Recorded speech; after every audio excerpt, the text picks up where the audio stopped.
বেছে বেছে সাংবাদিকদের হত্যার মিশনে নেমেছে ইসরায়েল। লেবাননে প্রতিরক্ষা বিভাগ আইডিএফ এর চালানো হামলায় প্রাণ গেছে ৩ সংবাদকর্মীর। তারা আল মায়াদিন ও আল মানার টিভিতে কর্মরত ছিলেন। তেল আবিবের অভিযোগ, হিজবুল্লাহর সাথে সংশ্লিষ্টতা থাকায় হত্যা করা হয়েছে তাদের। এদিকে রাজধানী বৈরুত সহ দক্ষিণাঞ্চলের বহু স্থানে অব্যাহত রয়েছে তেল আবিবের হামলা। পাল্টা হামলায় প্রাণ গেছে এক ইসরায়েলি সেনার। সিলন টি রপ্তানিতে শীর্ষে।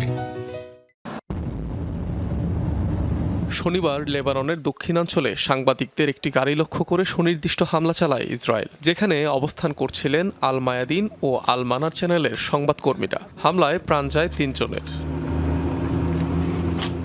ইসরায়েলের দাবি, নিহতরা ছিলেন হিজবুল্লাহ রাদওয়ান বাহিনীর গোয়েন্দা ইউনিটের সদস্য, তাই চালানো হয়েছে হামলা। সব প্রধান ভাষায় প্রেস শব্দটি লেখা আছে। তাদের রক্ষা করছে কে? নিয়ম কানুন আর আন্তর্জাতিক আইন কোথায়? পশ্চিমারা যে মত প্রকাশের স্বাধীনতার দাবি করে, সেই স্বাধীনতা কোথায়? সারা বিশ্ব জানুক যে ইসরায়েল নির্বিচারে হত্যা করছে শিশু, বেসামরিক নাগরিক আর সাংবাদিকদের।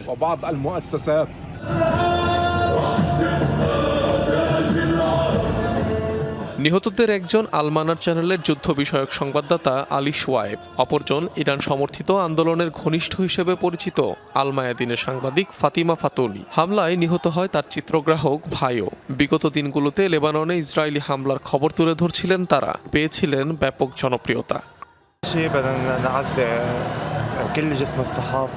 ইসরায়েল যখনই নিপীড়িতদের সমর্থনকারী কাউকে খুঁজে পায়, তখনই সেই কণ্ঠস্বরকে স্তব্ধ করে দেওয়ার চেষ্টা করে। নিপীড়িতদের কণ্ঠস্বরকে থামানো যায় না। শত্রু যতই দমন করার চেষ্টা করুক না কেন বা যতই হত্যাকাণ্ড চালাক না কেন, সত্যের কণ্ঠস্বরকে থামানো যাবে না।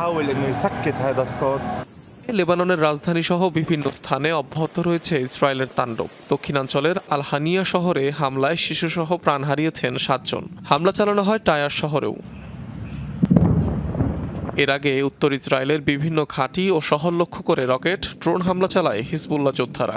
পাওয়া যায় এক ইসরায়েলি সেনার মৃত্যুর খবর। চলমান আগ্রাসনে লেবাননে প্রাণ হারিয়েছেন ১,০০০-এর বেশি নাগরিক, যার মধ্যে প্রায় ১৫০ জনই শিশু। অনিক রহমান, যমুনা নিউজ।